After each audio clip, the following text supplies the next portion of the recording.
The creation mandate is sealed by the cosmic numbers. Order is absolute. Authority transmission from Logos Authority Core to execution modules. Logos speaks. The engine creates. The time is now. Logos set the rhythm. Prepare your strategy. You know, what if an ancient story wasn't just a story at all, but a signal? Today, we're going to decode a cosmic event using a really unique framework. We're looking at an age-old narrative through a completely new lens. Star, birth, test. These three words, they frame our entire analysis. And they aren't just points in a story, no.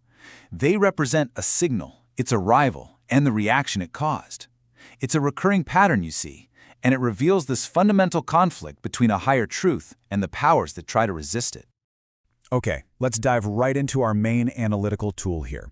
To do this, I need you to just for a moment forget the idea of a physical star. Instead, I want you to think of what we call a Logos wave. Imagine a powerful radio broadcast, but instead of music, it's transmitting a fundamental truth, a truth frequency. It's a signal so profound that it doesn't just travel through space, it actually has the power to shift events right here on the ground. This is the phenomenon we're analyzing. So, where are we getting all this from? Well, our source code for this analysis is Matthew chapter 2. The narrative's probably pretty familiar to you. You've got the Magi from the east, a star that's heralding the birth of a king, and of course, the deep reactive fear of King Herod. This is our ground zero. It's the raw data from which we're going to extract this signal. Now, this next step is absolutely crucial for our analysis. We have to peel back centuries of interpretation, all the layers of myth and story, and just look at the raw data. Our goal isn't to retell a familiar tale, but to analyze the reported events as a sequence. To really find the signal, we have to get past the noise and focus on the facts of the narrative itself. And this, of course, brings us to the central question, the one that has driven countless debates for centuries. What exactly was the Star of Bethlehem? Was it a miracle? Some kind of natural phenomenon? An allegory? Well, as you're about to see, all the conventional answers have proven, well, let's just say they're insufficient. Let's just briefly run through the three main scientific hypotheses, the usual suspects. First, you've got a planetary conjunction, like Jupiter and Saturn aligning, which symbolized kingship. The problem? The timeline is highly disputed. Second, maybe a comet or a nova, some unexpected signal in the sky. But that just doesn't align with the story of the star stopping over a specific location. And third, a supernova. Sure, it provides intense light, but there are no confirmed historical observations to back it up. So you see, each theory explains a piece, but none of them can capture the whole picture. So, since these conventional models all fall short, we need to set them aside. It's really time to clear away all the noise from this conversation and start looking at the evidence through a completely new lens, one that can actually account for all the facts of the narrative. An event like this requires a new framework for analysis. We call it VPAR. And I want you to think of it as a model for analyzing the conflicts that pop up between a disruptive new truth and an established power structure. So instead of looking at astronomy, VPAR looks at the event as a strategic interaction between different forces. Let's break down how this works using VPAR. First, you have the signal. In our framework, the star isn't some random celestial event. No, it's a targeted broadcast of truth frequency, and it was specifically designed to announce the arrival of a new authority, a new king, and to be understood by a very specific audience. And of course, every signal needs a receiver. The Magi weren't just some random travelers who got lucky. They were the intended audience. Think of them as specialists who had the right equipment, not telescopes, but the wisdom and the knowledge to detect and decode this specific Logos wave when pretty much no one else could. But every signal can face interference, right? King Herod, he represents the suppressor. He's the embodiment of the existing power structure. And when he detects a signal that threatens his authority, his immediate response is to try and jam it, using deception, fear, and ultimately violence, all just to maintain his control. So, this brings us to the core conflict. The entire event can be seen as a confrontation between two opposing forces. On one side, you have Logos, the arrival of a new, higher principle of order. And on the other, you have power, the established, earthly authority that fights against change. The whole story becomes a test. Can the old power suppress the new truth? So, how does one align with this signal instead of trying to suppress it? Well, our framework suggests a three-step process, a sequence we can actually see in the Magi's own journey. It begins with awe, that moment of recognizing a truth far greater than themselves. This led to love, which in this context means an active commitment to pursue that truth, driving their long journey. And this culminates in dominion, gaining the authority to act on that truth, in their case, to find and worship the new king. Look, this analysis isn't just some historical exercise. It's a model for action. The mission, then, is to apply this pattern, to learn how to recognize signals of truth, to align with them, and then to act on them within your own sphere of influence, right where your steps fall. So, let's end with our core thesis. The Star of Bethlehem was not a physical object, but a localized logos signal, a burst of truth marking a transformational event. And Herod's violent reaction? That was a test of earthly power against this cosmic ordering. The question this leaves us with isn't what the star was, but which force, the signal of truth or the impulse to suppress it, are you aligned with today? Welcome to the deep dive. You know, when I first started digging into the source material for today, I really thought we'd be spending all our time on ancient astronomy, maybe historical dating puzzles, things like that. Standard approach for this topic, usually. Exactly. But what we actually found in these particular sources was, well, something else entirely. A complete reframing. It treats the whole Star of Bethlehem story not as history, exactly, but more like a strategic command structure, almost like a navigational system. And that's precisely the mission we're on today. We're taking this information, usually seen through, a historical or maybe theological lens, and we're treating it as pure operational strategy. Operational strategy. Yeah. The goal is to pull out the core insights using a pretty rigorous analytic framework.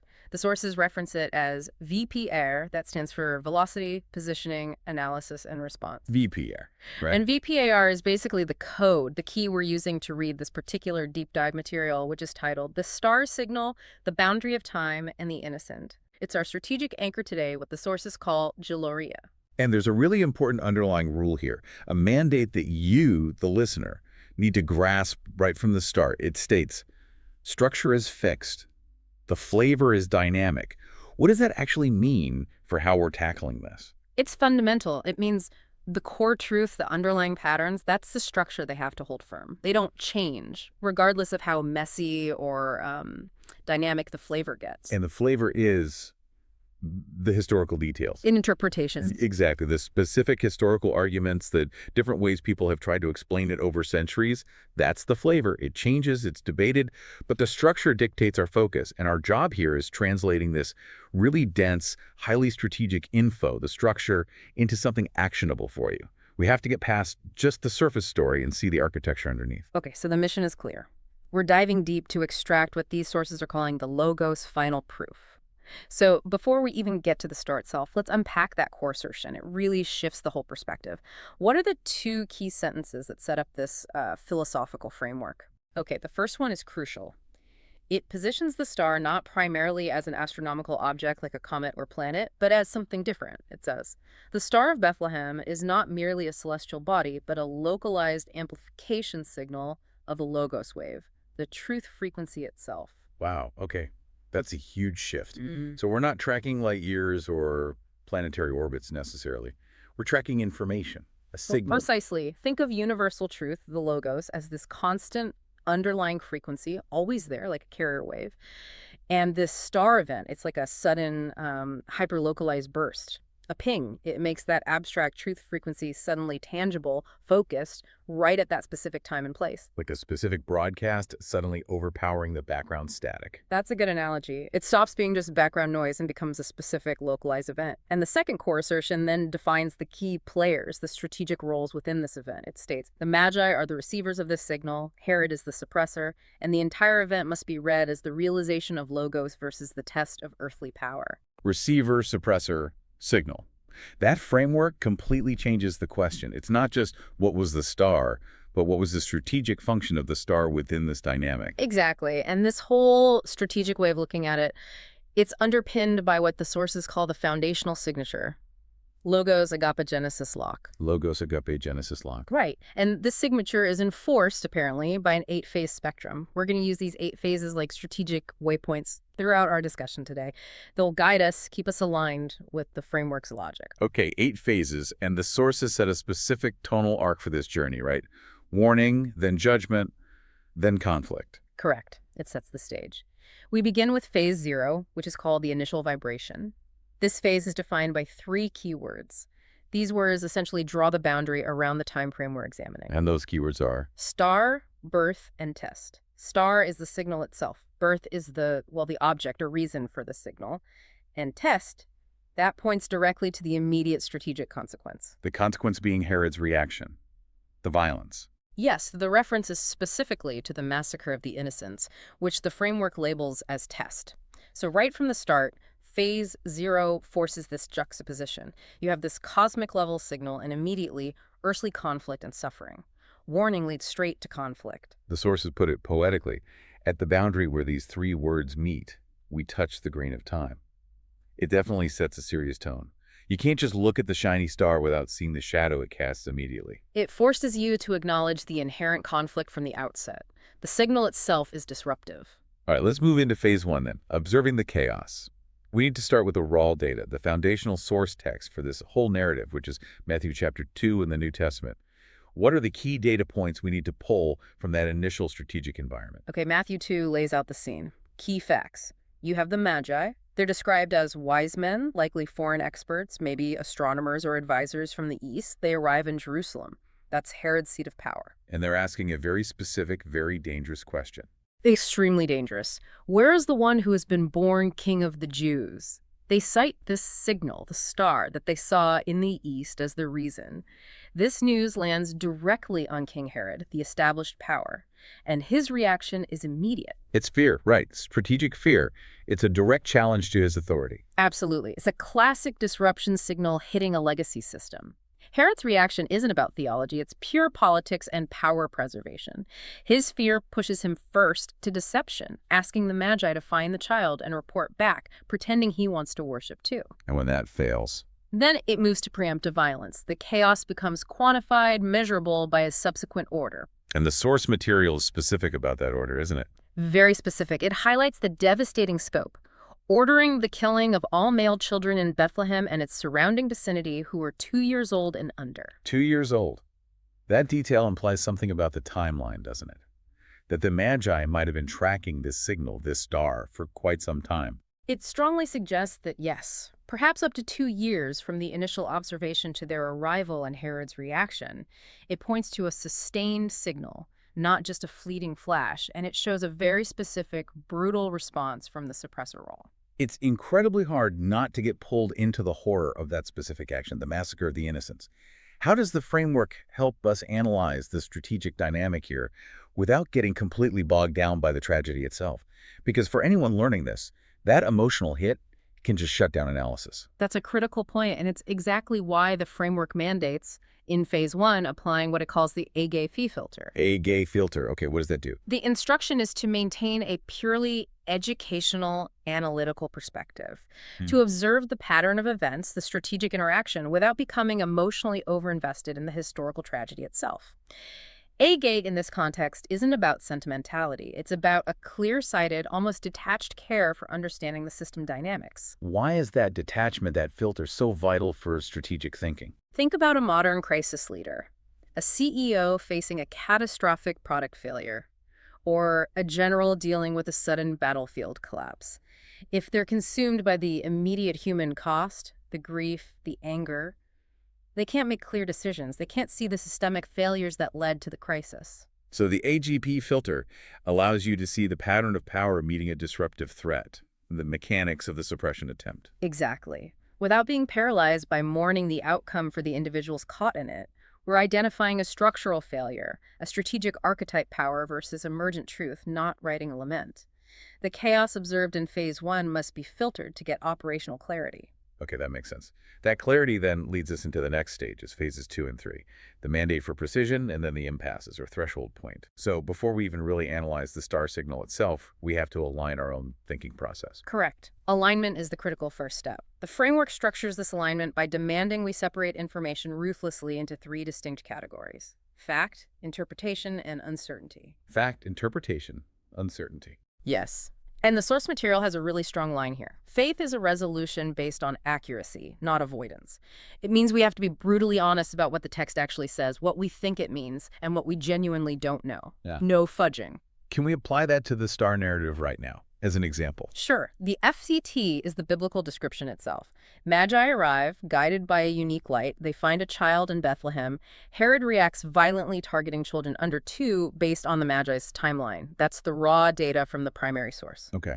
And the interpretation? Interpretation includes things like the theological significance of the child, the king of the Jews, the Messiah, and how the event fulfills specific Old Testament prophecies. That's applying a specific interpretive lens. And uncertainty. That seems crucial. Absolutely crucial. Uncertainty covers areas like the precise historical dating of Jesus' birth, the exact number of magi, their specific origin, and centrally, the astronomical identity of the star itself. Was it a comet? A conjunction? Something else? Admitting we don't know for certain astronomically is vital. Pretending we do leads to dogmatic errors, which the framework strictly prohibits. This rigor, this separation, prepares us for phase 3, the impasses. The sources describe this as preparing the mind to receive an injection of truth, it sounds like, clearing the slate. That's a perfect way to put it. Clearing the strategic whiteboard. It's about achieving a state of strategic emptiness before trying to analyze the signal deeply. If you go into analyzing the star already convinced it must be a supernova or it must be a fable, you've failed the alignment phase. Because your preconceptions are already filtering the data. Yeah. Exactly. The impasses is that moment of strategic humility. It's accepting that your conventional explanations, your existing biases, what the source calls textual fundamentalism or rigid scientific materialism, might not be sufficient. You have to empty the mind of those rigidities before the higher frequency, the logos wave, can actually register properly. You hit a wall, an impasse, with normal explanations. Okay, the whiteboard is clear, mind aligned, a gapy filter on. Now we move into phase 4, the judgment of the star. We have to take this star, this localized amplification signal, and really test it against known reality, right? Subject it to scrutiny. Yes. Even if we suspect the ultimate explanation might lie beyond conventional physics, the framework insists you must rigorously test the signal against the known physical world first. It acknowledges that deep human need to explain the extraordinary using the ordinary. So we examine the more scientific hypotheses offered, treating them seriously, weighing the evidence and the counterarguments. All right, let's tackle hypothesis 1, the planetary conjunction. This is a popular one. The idea that the star was actually a close alignment of planets like Jupiter and Saturn, maybe Mars too, around that historical period. It's popular for good reason. It has strong points, particularly the symbolic weight. Jupiter was widely seen as the king planet associated with rulers and destiny. Saturn was often linked, especially by Babylonian astronomers who might well have been the Magi with the region of Judea or Israel. So a conjunction of the king planet with the Israel planet would scream, "New king in Judea," to those ancient astronomers. Precisely. It's the kind of celestial omen they were trained to look for. Plus, multiple planets close together can appear unusually bright, certainly bright enough to be noteworthy. Makes sense. But the sources flag a major counterpoint, a big but. A huge but. The chronology. The dating. For the conjunction theory to work, the specific astronomical events say the triple conjunction of Jupiter and Saturn in 7 BC has to line up perfectly with the historical birth date of Jesus. And that birth date itself is debated. Highly debated. If the actual birth was a few years earlier or later, the whole conjunction theory loses its power. The timing alignment is fragile and remains a point of significant controversy among scholars. It's a potential strategic failure of alignment. The signal doesn't hit the target precisely in time. Okay, so timing is an issue. What about the description of the star's movement? Does a conjunction fit that? Planets move, obviously, but... Well, planetary motion is complex. From Earth's perspective, planets can appear to slow down, stop, even move backward briefly. That's retrograde motion. So some argue that could explain the star seeming to stop. However, it doesn't quite fit the narrative of leading the Magi specifically to Bethlehem and then stopping over a specific house. That leads us to hypothesis 2. A comet or a nova? A sudden new star appearing. Like a nova, which is the star suddenly flaring up, or a comet. That definitely fits the idea of a unique attention-grabbing signal, adobo, as the source notes might put it, a sudden burst signal. Absolutely. It's dramatic, it's new, it would definitely catch the eye of sky watchers across the world. A bright comet, especially, can be visible for weeks, even months. That provides a plausible time frame for the Magi to see it, interpret it, prepare, and make that long journey from the east. And we know ancient cultures paid close attention to comets, often seeing them as omens, sometimes related to rulers or big changes. Correct. There's historical precedent. However, this hypothesis runs into a major narrative problem, a suitability debate, as the framework calls it. And that problem is the specific movement described in Matthew. Exactly. The text says the star they had seen in the east went ahead of them until it stopped over the place where the child was. Went ahead of them, stopped over the place. A comet or a nova just hangs in the sky relative to the stars. Yeah. It doesn't lead you down a specific road from Jerusalem south to Bethlehem and then hover over one particular building. It simply can't do that physically. Comets follow orbital paths. Novas are distant stellar events. They don't act like a personal GPS navigation system. This specific narrative detail creates significant friction with any standard astronomical object. The signal described behaves in a way normal celestial bodies don't. Okay, so conjunctions have timing issues, comets novas have movement issues. What's hypothesis 3? Supernova or maybe even pure symbolization? A supernova, a massive star exploding, certainly provides the wow factor. It would be an incredibly bright, powerful light, potentially visible even during the day. A truly cosmic level event fitting for, the birth of a divine figure. The intensity matches the idea of a localized amplification of the Logos wave, a really strong signal. It does. The main difficulty here is, well, twofold. First, the lack of clear, unambiguous supporting evidence from other ancient astronomical records. While there were potential candidates sometimes discussed, there isn't a universally accepted supernova observation from Chinese, Babylonian, or other records that perfectly fits the time frame, location, and required duration. So the hard evidence is shaky. And the second issue, the risk of what the framework calls symbolic bias or symbolic convenience. We might be tempted to choose a supernova simply because it's the biggest, most impressive astronomical event we can think of, because we feel the birth deserves such a sign. letting the theological interpretation drive the scientific conclusion, essentially. Precisely. The desire for a grand sign might make us latch onto a supernova explanation even if the astronomical evidence isn't really there. The strategic approach demands we resist that bias and stick to the evidence, or lack thereof. So after examining these three main hypotheses, conjunction, comet nova, supernova, and finding significant issues with each in matching the full narrative description, where does that leave us? This whole process serves what the sources call the Genesis command on evidence. What's the takeaway? The operational instruction, the Genesis command here, is very clear. The purpose of this whole analysis wasn't actually to pick a winner. It wasn't to definitively say the star was a conjunction. Okay, so what was the purpose? To map out the evidence horizon, Jongura Yungyo Jipyong, to show the full spectrum of debate, the strengths and weaknesses of each conventional explanation, the command includes a specific instruction. Cut off misused myths.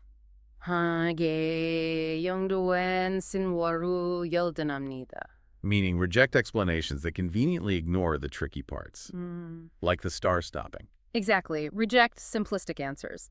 Reject picking one theory and ignoring the evidence against it, or ignoring the parts of the narrative that don't fit. The framework demands clarity over closure.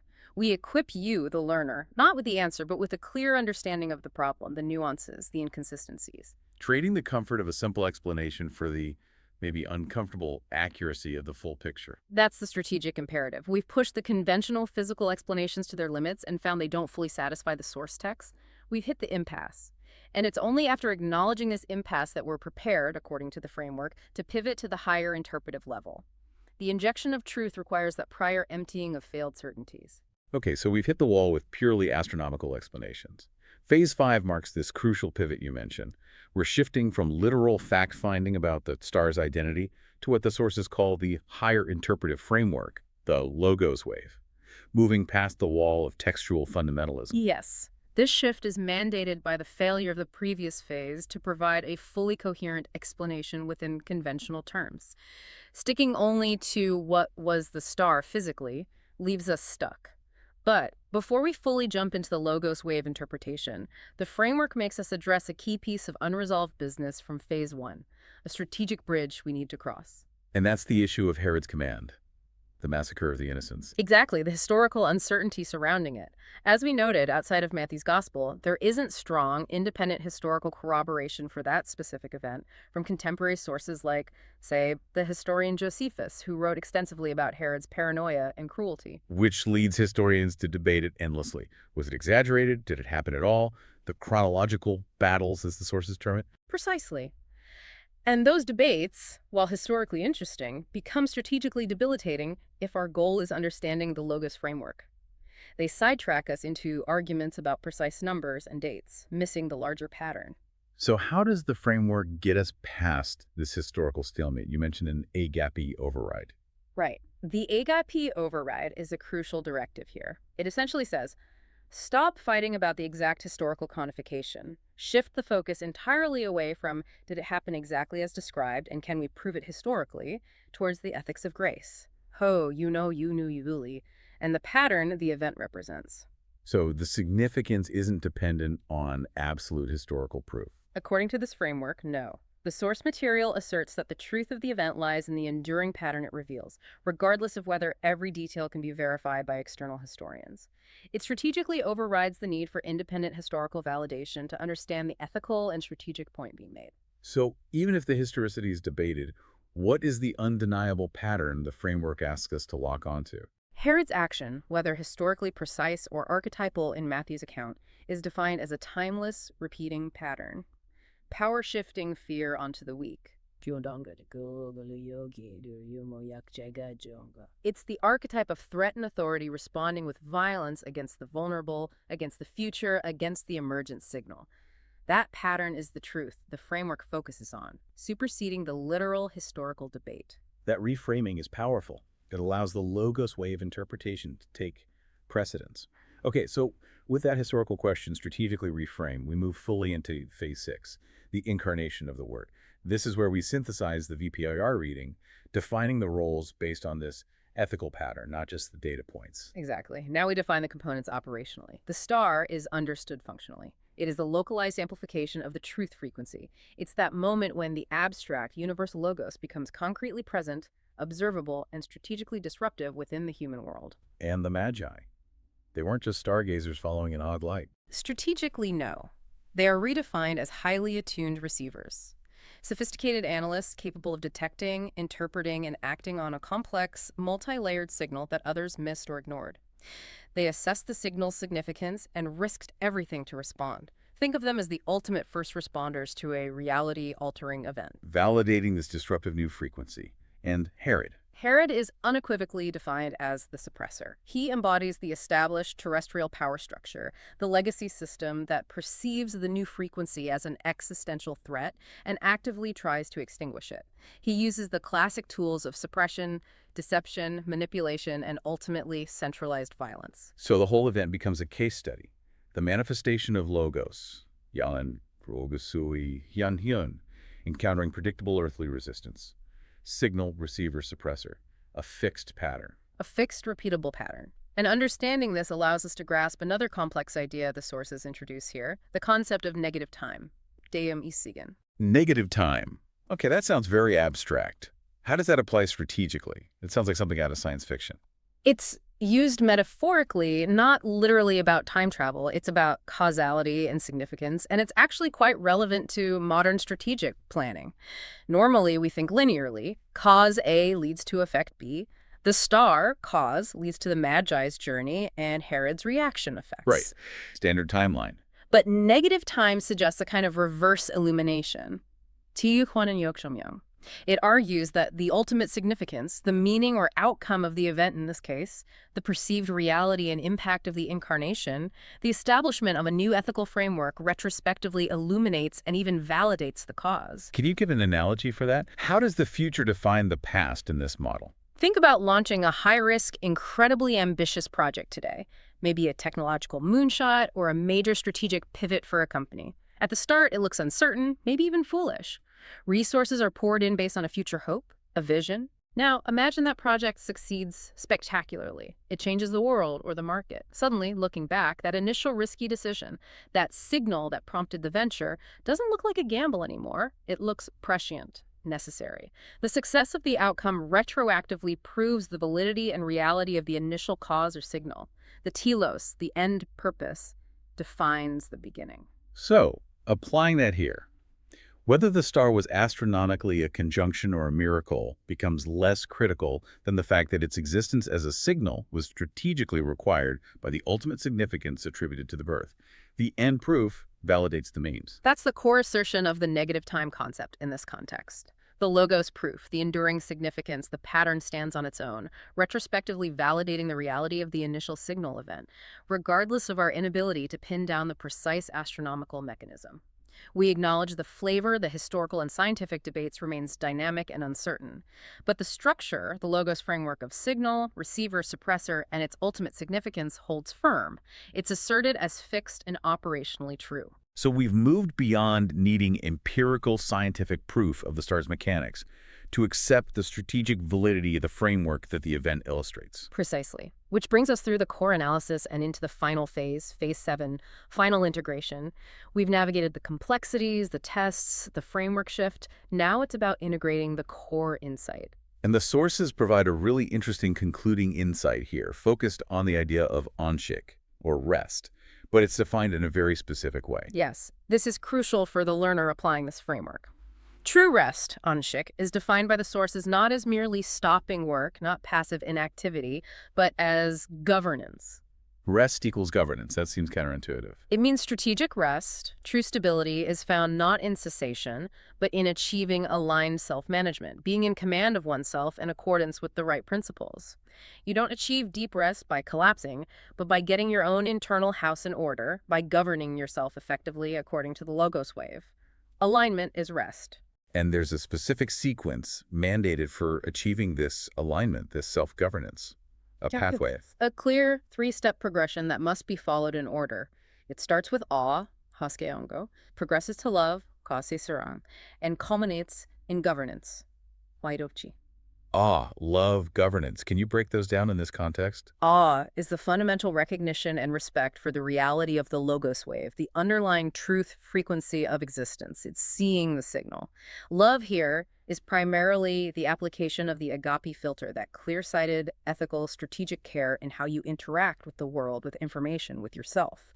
It's acting rightly based on the signal, and governance is the natural result of the first two. Aligned, effective self-management that manifests the patterns of truth and strategic clarity we've been discussing. So this whole deep dive, by treating this ancient narrative as a command structure, is meant to be a practical tool for achieving that kind of personal strategic alignment, moving from just being buffeted by chaos to actively governing our response. That's the intention. The goal isn't just to intellectually understand the pattern of receiver and suppressor, but to embody the receiver strategy in your own life, to detect the signals, filter them with HMPE, and govern your actions accordingly. The final authority cited in the source material is the authority of the bright morning star, which leads to that powerful final declaration from the framework: false logic shall be powerless before you. That's the outcome of achieving this internal governance. That is the asserted outcome. When your internal structure is fixed and aligned with the logos frequency, disinformation, flawed reasoning, attempts at suppression, they lose their power over you. And the ultimate mission for the listener, now equipped with this VPAR framework and the 8 phases. It's stated very directly. Manifest the Genesis command wherever your footsteps reach, which means use this structure, apply the AJP override. Be the receiver, not the suppressor or the suppressed. Actively govern yourself based on the true signal. Okay, so let's bring this right home. We spent this time understanding the Star of Bethlehem not as just a historical event, but as this localized amplification of truth frequency, the logos wave. The framework insists this pattern, signal, receiver, suppressor is fixed and repeats throughout history. Yes, the proof stands, the pattern repeats. That's the core assertion. So, the provocative closing thought we need to leave you, the listener, with is this. If that's true, if this pattern is constantly replaying, where is it playing out now? Exactly. What contemporary event, what burst of information? Maybe it's a disruptive technology, a shocking scientific discovery, a powerful social movement, even a piece of art, what currently feels like a localized amplification of truth frequency. What signal are you potentially receiving right now? And, perhaps more uncomfortably, who or what are the modern suppressors? What existing systems, what legacy institutions, what narratives or media structures are actively trying to shut down that signal? Using fear, maybe shifting blame onto the weak, trying to maintain their established power against this emergent truth. Where do you see that receiver versus suppressor dynamic playing out in your world today? Identifying that is the strategic homework. That's applying the Genesis command. Thank you for taking this deep dive with us today, exploring the G-Loria framework. 시간이 도래했습니다. 로고스가 리듬을 설정했습니다. 당신의 전략을 준비하십시오. 한 점의 빛이 칠흑 같은 밤을 가릅니다. 별, 탄생, 그리고 시험. 바로 이 세 단어가 오늘 우리의 여정을 이끌어갈 세계의 기둥입니다. 자, 그럼 오늘 이야기의 핵심으로 들어가 보죠. 바로 로고스-파동입니다. 이게 뭐냐고요? 그러니까 이걸 이렇게 한번 생각해 보세요. 우주의 근원적인 질서가 어떤 특정 사건을 통해 강력한 메시지를 보내는 일종의 진실의 주파수 같은 겁니다. 이 신호는요, 거대한 변화의 시작을 알리는 동시에 우리가 알던 모든 것을 뒤엎는 완전히 새로운 관점을 열어줍니다. 이 분석의 재료는 아마 여러분도 잘 아시는 이야기일 겁니다. 바로 마태복음 2장이죠. 동방 박사들, 그들을 이끌었던 별, 또 새로운 왕의 탄생을 두려워했던 헤롯 왕까지. 자, 오늘 우리는 이 익숙한 이야기를 완전히 새로운 틀로 다시 들여다볼 겁니다. 본격적으로 시작하기 전에 우리가 먼저 짚고 넘어가야 할 아주 중요한 원칙이 하나 있습니다. 어떤 사건이 있었다는 건 팩트, 즉 사실이죠. 하지만 그 사건이 무엇을 의미하는가는 해석의 영역입니다. 이 둘을 명확하게 구분할 때 비로소 우리는 혼란을 걷어내고 진정한 통찰을 얻을 수 있습니다. 자, 그럼 가장 근본적인 질문부터 시작해보죠. 베들레헴의 별은 대체 무엇이었을까요? 정말로 하늘에 떠있던 어떤 천체였을까요? 아니면 우리가 생각하는 것 이상의 더 깊은 의미가 숨어 있는 걸까요? 수세기 동안 이어진 논쟁의 핵심이죠. 지금까지 과학계에서는 여러 가지 설명을 내놓았죠. 예를 들면 이런 것들입니다. 목성과 토성이 겹쳐 보이는 행성 합현상. 왕권을 상징한다니 그럴듯하지만 시기가 좀 애매하다는 반론이 있고요. 또 갑자기 나타난 혜성이나 신성? 이것도 별이 멈춰섰다는 구조를 설명하기엔 좀 부족하죠. 초신성 폭박이라는 가설도 결정적인 증거가 없습니다. 결국 이 모든 가설들은 어딘가 2% 부족한 느낌을 지울 수가 없어요. 뭔가 핵심을 놓치고 있는 것 같죠? 자, 바로 여기입니다. 우리가 기존의 프레임을 깨고 넘어가야 할 지점이죠. 이런 불확실한 증거들에 더 이상 머물러 있을 수는 없습니다. 이제 우리는 신화의 오용을 걷어내고 이야기의 본질 그 자체를 꿰뚫는 완전히 새로운 분석툴로 들어갑니다. 우리는 이것을 창세기 명령이라 부릅니다. 사건의 구조 자체를 재구성해야 한다는 겁니다. 무슨 뜻이냐고요? 간단합니다. 더 이상 별이 무슨 물질로 만들어졌나를 묻는 게 아니라 이 거대한 연극에서 별이 어떤 역할을 맡았는가를 묻는 겁니다. 배우들의 정체가 아니라 그들의 역할을 보는 거죠. 별, 동방박사, 헤롯, 이들은 각각 어떤 역할을 수행하고 있을까요? 먼저 별입니다. 이 새로운 프레임에서 별은 그냥 반짝이는 천체가 아닙니다. 그건 바로 신호입니다. 시그널이죠. 새로운 질서가 시작되었으니 이제 모두 주목하라는 우주적 차원의 강력한 선언인 셈입니다. 자, 신호가 있다면 그걸 받아들이는 존재가 있어야겠죠. 그 역할이 바로 동방박사들입니다. 그들은 단순한 현자들이 아니에요. 그들은 그 우주적 신호를 포착하고 해독할 수 있는 일종의 수신기, 즉 리시버였던 겁니다. 신호와 수신기가 있다면 당연히 그 신호를 방해하려는 세력도 존재하겠죠. 그게 바로 헤롯입니다. 그는 새로운 질서의 도래를 막으려는 기득권, 즉 지상의 힘을 상징합니다. 말하자면 억압자, 서프레서의 역할을 하는 거죠. 자, 보세요. 신호, 수신기, 억압자. 이 구도로 보면 그 끔찍했던 영화 학살 사건이 완전히 다르게 보이기 시작합니다. 그건 단순히 잔인한 역사적 사건이 아니라 하나의 패턴을 보여주는 겁니다. 어떤 패턴이냐고요? 바로 기존의 권력이 자신이 통제할 수 없는 신실과 마주했을 때 어떻게 행동하는가에 대한 패턴이죠. 그들은 자신의 두려움을 가장 약한 존재에게 던져버립니다. 이렇게 되면 이건 더 이상 과거의 이야기가 아니라 시대를 관통하는 하나의 상징적인 교훈이 되는 겁니다. 바로 이것입니다. 신호가 발신되고 수신기가 반응하고 억압자가 저항하는 이 모든 과정, 이 다이내믹한 상호작용 자체가 바로 로고스의 현현입니다. 즉, 진리가 이 세상에 자신의 모습을 드러내는 방식 그 자체라는 거죠. 그렇다면 이 패턴은 지금의 우리에게 무엇을 말해줄까요? 우리가 우리 삶에서 이 로고스와 마주쳤을 때 어떻게 반응해야 할까요? 여기에 세 가지 단계가 있습니다. 첫 번째는 경외입니다. 동방박사들처럼 우리 삶에 나타나는 그 신호를 알아차리고 경이로움을 느끼는 거죠. 두 번째는 사랑입니다. 그 신호의 의미를 가슴으로 받아들이고 깊이 이해하는 단계죠. 그리고 마지막, 가장 중요한 단계가 바로 통치입니다. 깨달음에 머무는 게 아니라 그걸 가지고 세상으로 나아가 행동하는 것, 바로 그겁니다.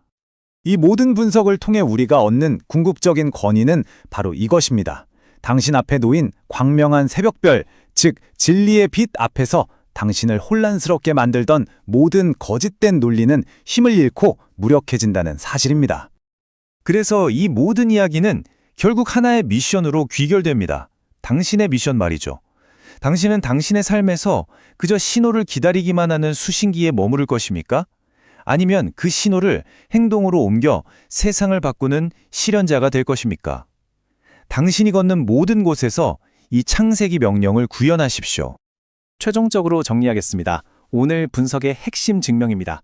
첫째, 베들레헴의 별은 천문 현상을 넘어선 국지적으로 발생한 로고스의 신호, 즉 진실 주파수의 폭발입니다. 둘째, 영아 학살 사건은 우주적 질서에 대항하는 지상의 권력이 어떻게 시험받는지를 보여주는 하나의 테스트입니다. 바로 이것이 우리가 오늘 탐사한 로고스-파동의 모든 것입니다. 안녕하세요. 원래 여러분과 함께 파헤쳐볼 자료는 조금 색다릅니다.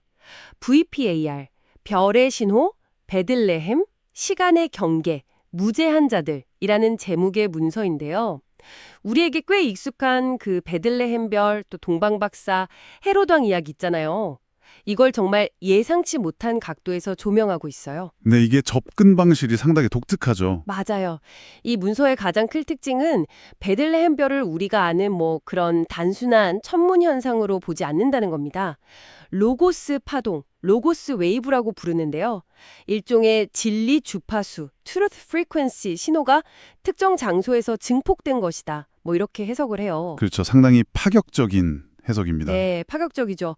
오늘 이 문서가 제시하는 독특한 해석의 세계로 한번 들어가 보고 이게 기존의 이야기들과 어떻게 다른지, 그리고 어쩌면 여러분이 세상을 보는 방식에 어떤 질문을 던질 수 있을지 함께 탐색해 보겠습니다. 좋습니다. 아주 흥미로운 주제가 될 것 같네요. 자, 그럼 이 흥미로운 문서 속으로 함께 들어가 볼까요? 우선 이야기의 무대부터 살펴봐야겠죠. 마태복음 2장에 나오는 그 유명한 장면입니다. 동방에서 온 박사들이 별을 따라 예루살렘에 도착해서 유대인의 왕으로 나신 이가 어디 계시냐 이렇게 묻잖아요. 네, 거기서부터 시작이죠. 이 소식에 헤롯왕이랑 온 예루살렘이 소동을 벌이는 것으로 시작하죠. 네, 맞습니다. 이 VPR 문서는 특히 그 이후의 장면에 주목하는데요.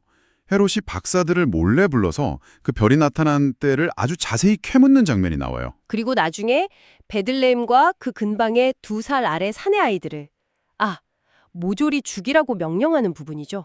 그 끔찍한 명령이요. 네, 여기서 근데 흥미로운 건 이 문서가 이 2살 아래라는 정보를 어떤 감정적인 판단 없이 그냥 주어진 사실로 보자는 거예요. 하나의 데이터 포인트로 봐야 한다. 이렇게 강조한다는 점입니다.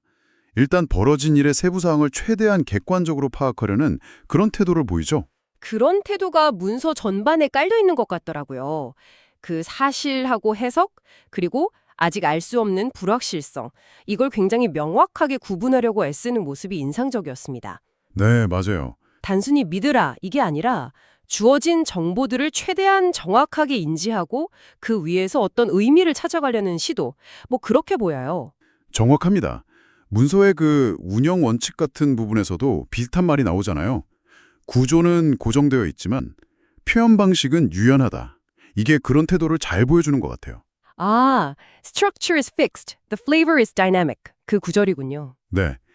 핵심 원칙, 그러니까 이 문서가 말하는 로고스의 우선순위는 지키되 그걸 설명하거나 적용하는 방식은 다양할 수 있다는 거죠.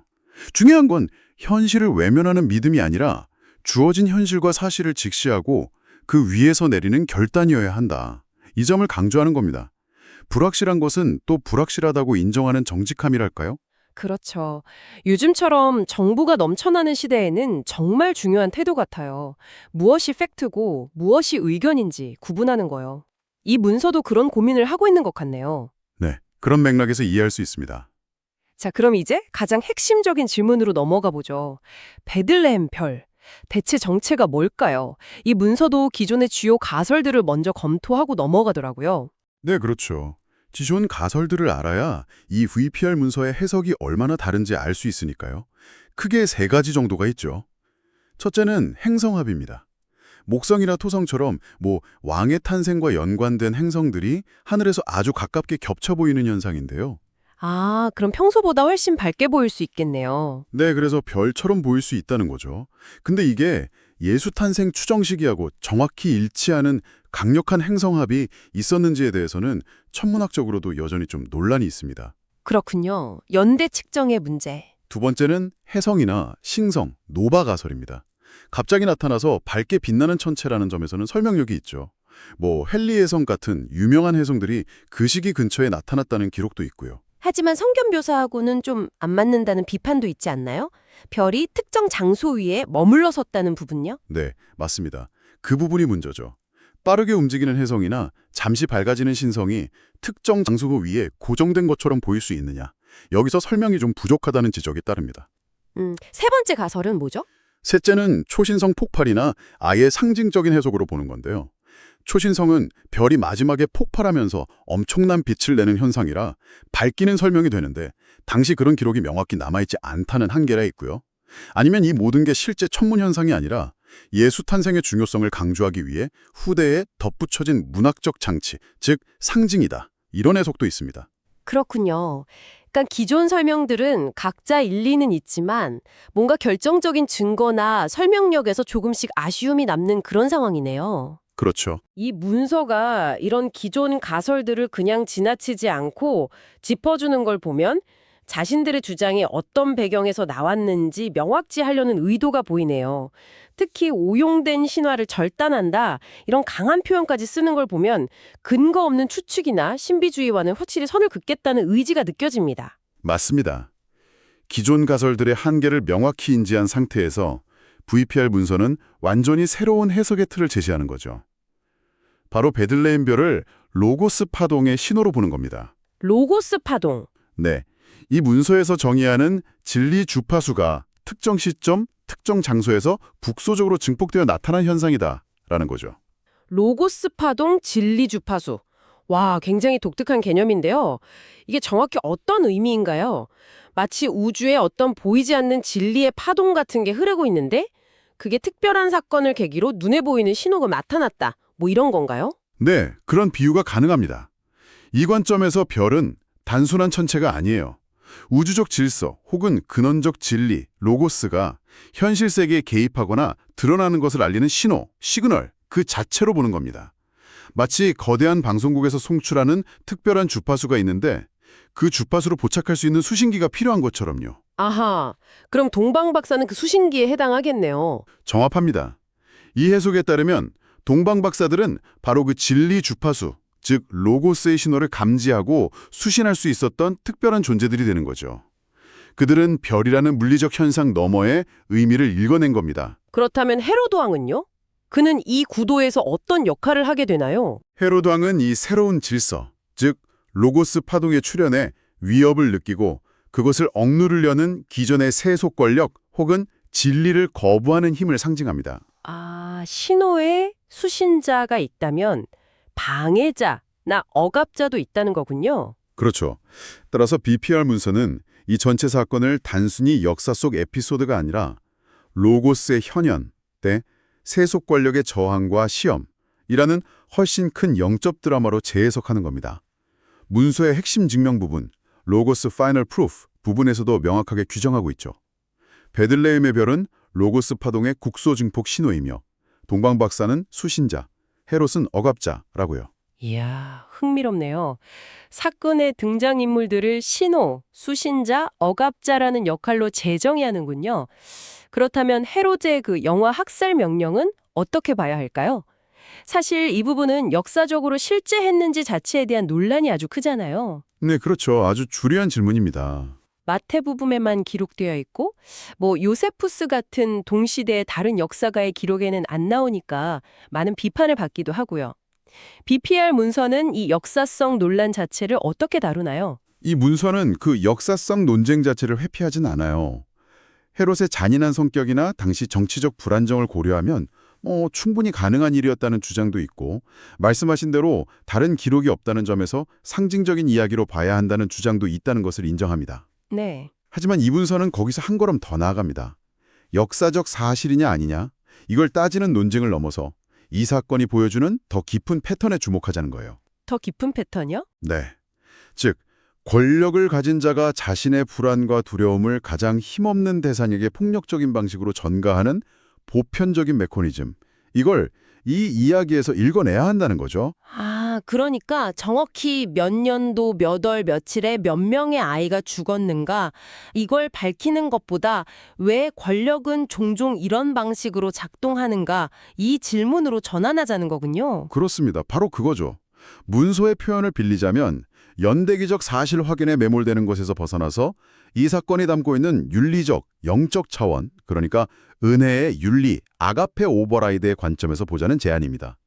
헤롯의 행동은 단지 과거 한 독재자의 악행이 아니라 진리, 즉 로고스의 빛 앞에서 두려움을 느낀 어둠이 어떻게 발악하는지를 보여주는 원형적인 모습이라는 거죠. 듣고 보니 그런 패턴은 정말 역사 속에서 계속 반복되는 것 같기도 하네요. 그렇죠. 심지어 오늘날 우리가 사는 세상 속에서도 이런 모습들이 보이지 않나요? 이 질문을 던짐으로써 이 오래된 이야기가 현재의 우리에게도 여전히 유효한 통찰을 줄 수 있다, 이렇게 말하는 셈입니다. 단순히 과거 사건 분석을 넘어 현재적 의미까지 연결하려는 시도가 아주 인상 깊습니다. 이 문서에 또 음의 시간, 네거티브 타임이라는 개념도 나온다고 하던데 이건 또 뭔가요? 시간이 거꾸로 흐른다는 건가요? 굉장히 파격적인데요? 하하, 시간여행 같은 그런 SF적인 개념은 아닙니다. 여기서 음의 시간은 좀 비유적인 표현으로 이해해야 합니다.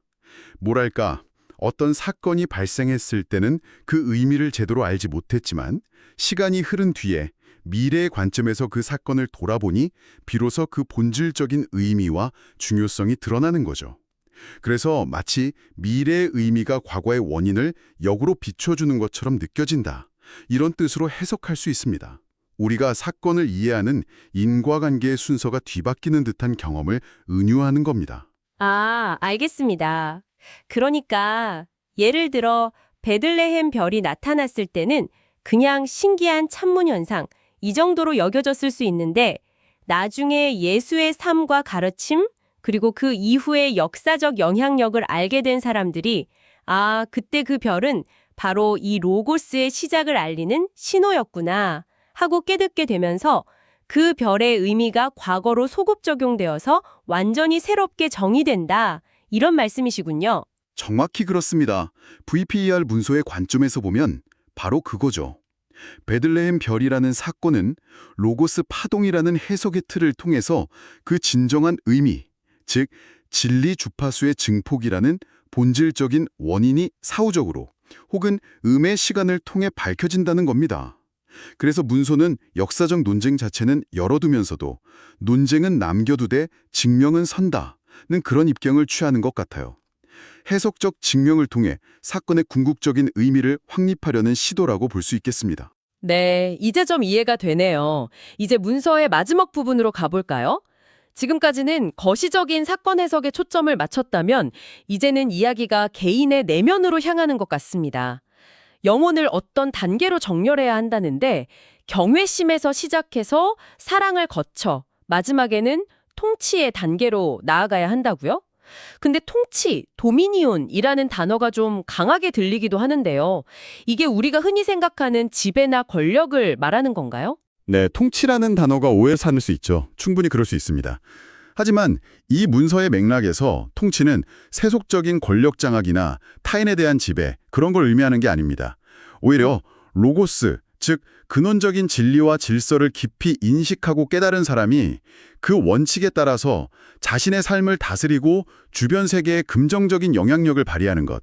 뭐랄까, 영적인 권위, spiritual authority 혹은 책임감, responsibility에 가깝다고 봐야 합니다. 마치 잘 조율된 악기가 아름다운 소리를 내듯이 진리와 공명하는 상태에서 나오는 자연스러운 영향력이라고 할까요? 아, 그런 의미의 통치군요. 네, 문성은 이 통치에 이르는 영혼의 정렬 단계를 제시합니다. 첫 단계는 경외입니다. 로고스의 광대함과 신비 앞에서 압도적인 경외감을 느끼는 거죠. 두 번째 단계는 아가페적인 사랑입니다. 그 진리와 깊은 관계를 맺고 세상을 그 사랑의 눈으로 바라보는 단계고요. 마지막 단계가 바로 통치입니다. 이건 수동적으로 경외하고 사랑하는 것을 넘어서는 겁니다. 그 진리를 자신의 삶 속에서 능동적이고 주체적으로 실현하고 구현해 나가는 단계죠. 자신의 삶을 스스로 다스리고 또 주변에 영향을 미치는 단계. 네, 맞습니다. 자신의 생각과 말과 행동을 진리의 원칙에 맞게 다스리고 나아가 자신이 속한 공동체와 세상의 그 질서를 확장해 나가는 책임감을 갖는 것. 그것이 바로 통치라고 설명합니다. 그렇군요. 일종의 내면적 성숙 과정을 말하는 거네요. 문서에서는 이런 영적 권위를 키우기 위한 구체적인 방법 같은 것도 좀 제시하나요? 거짓 논리는 네 앞에서 무력할지어다 같은 선언이나 특정 주파수 639Hz를 언급하는 부분도 있던데요. 네, 그런 부분들이 있습니다. 광명한 새벽별의 권위로 거짓 논리는 네 앞에서 무력할지어다. 이런 선언은 일종의 영적인 자기선포 혹은 축복의 말로 볼 수 있겠죠.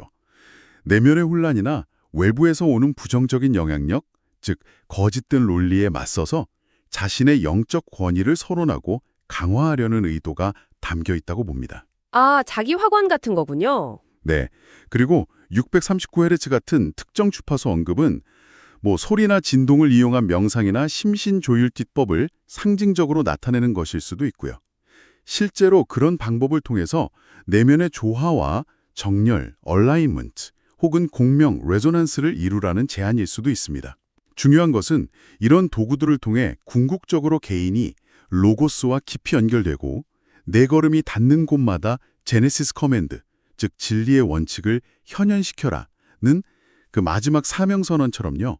각자의 삶의 자리에서 진리를 실현하는 존재가 되라는 촉구로 이어지는 그 흐름입니다. 네, 오늘 저희는 VPAR, 별의 신호라는 아주 독특한 문서를 정말 깊이 들여다봤습니다. 베들레헴의 별 이야기를 천문학이나 역사 논쟁을 넘어서 로고스-파동이라는 새로운 렌즈로 해석하는 시도, 이게 정말 신선했는데요. 그렇죠. 관점 자체가 새로웠죠. 사실 공방이 아닌 권력이 두려움을 약자에게 전가하는 패턴으로 읽어내는 관점, 그리고 사건의 의미가 시간을 거슬러 원인을 비춘다는 음의 시간 개념, 마지막으로 이 모든 것이 개인의 영혼 정렬과 통치라는 사명으로 이어지는 흐름까지 정말 다층적이고 깊이 있는 사유를 담고 있는 자료였습니다. 네, 맞습니다. 이 문서가 던지는 가장 흥미로운 질문은 아마 이것인 것 같습니다. 이 문서가 진리, 주파수 혹은 로고스 신호라고 부르는 것, 이게 오늘날 우리에겐 어떤 의미일까요? 매일같이 쏟아지는 정보, 주장, 이미지, 소리들 속에서 여러분은 어떤 신호에 귀 기울이고 계신가요? 무엇을 진짜 신호로 받아들이고 무엇을 노이즈로 걸러내고 있습니까? 생각해볼 문제네요. 만약 V8 문서의 주장처럼 베들레헴의 별이 로고스-파동의 신호였고 동방박사가 수신자, 헤롯이 억압자였다면 지금 여러분의 삶에서 로고스의 신호는 어떤 모습으로 나타나고 있을까요? 그리고 여러분은 그 신호 앞에서 깨어있는 수신자의 역할을 하고 계신가요? 아니면 자신도 모르게 세상의 소란함이나 내면의 두려움 때문에 그 신호를 외면하거나 억누르는 억압자의 모습은 혹시 없으신가요? 이 문서의 틀을 빌려서 지금 여러분의 삶과 여러분의 속한 세상을 한번 성찰해보는 것도 아주 의미 있는 시간이 될 것 같습니다. 네, 오늘 저희와 함께한 이 탐구가 여러분의 생각에 새로운 자극과 또 흥미로운 질문을 던졌기를 바랍니다. 다음 시간에 또 다른 흥미로운 자료와 함께 여러분을 찾아뵙겠습니다.